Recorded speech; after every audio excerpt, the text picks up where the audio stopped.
इचलकरंजी शहरातील यड्राव फाटा इथं रस्त्यावरील वाढत्या खड्ड्यांमुळे त्रस्त झालेल्या नागरिकांनी प्रशासनाचं लक्ष वेधण्यासाठी अनोखं आंदोलन करत खड्ड्यांचाच वाढदिवस साजरा केला। यड्राव फाटा इथं सकाळी ठीक 11 वाजता रस्त्याच्या मध्यभागी बसून हा प्रतिकात्मक वाढदिवस साजरा करण्यात आला। खड्डे आहेत म्हणून हा सोहळा आहे, आमच्या दुर्लक्षामुळे आमचा जन्म, चला आमचा वाढदिवस साजरा करा, अशा उपरोधिक फलकांच्या माध्यमातून आंदोलनकर्त्यांनी प्रशासनाच्या कामकाजावर टीका केली।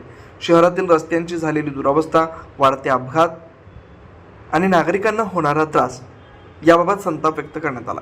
आंदोलनकर्त्यांनी रस्त्यांची तातडीने दुरुस्ती करा, खड्डेमुक्त इचलकरंजी करा, जनतेच्या पैशाचा हिशोब द्या, तसेच सुरक्षित रस्ते हा आमचा हक्क आहे अशा मागण्या केल्या। एकत्र या, आवाज उठवा, बदल घडवा असा संदेश यावेळी देण्यात आला। या आंदोलनात श्याम आठवले, कॉमेडीवाला बसू यांच्यासह अनेक कार्यकर्ते व नागरिक सहभागी झाले होते। नागरिकांच्या या अनोख्या आंदोलनाची शहरात जोरदार चर्चा सुरू झाली।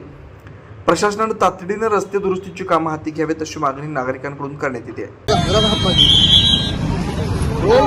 यड्राव फाटा या ठिकाणी गेली 1 ते 1.5 वर्ष झालं असेच खड्डे आहेत आणि बऱ्याच नागरिकांना इथं त्रास होतोय।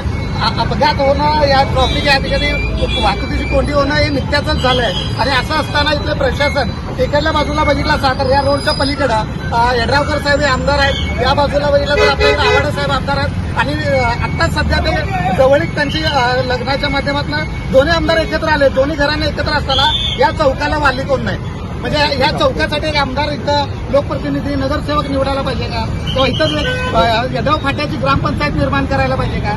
नागरिकांचा जीवाशी खेळणं हे लोकप्रतिनिधींना चांगलं जमतंय हे या माध्यमातून दिसतंय। तर येत्या 8 दिवसामध्ये जर आता मी खड्ड्याचा केक कापून खड्ड्याचा बड्डे केला, जर 8 दिवसामध्ये हे काम नाही झालं तर इथं मात्र 13वं सुद्धा जलमला वाढदिवस झाल्यानंतर 8व्या दिवशी आणि इथं मेळ्यामधून तिथं त्याचं श्राद्ध घालणार आणि त्यानंतर 13वं सुद्धा या ठिकाणी जेवण घालून आमदारांना, तिथल्या PWD अधिकाऱ्यांना आणि जे पण संबंधित अधिकारी असतील, लोकप्रतिनिधी असतील यांना बोलवून या ठिकाणी 13वं घालणार।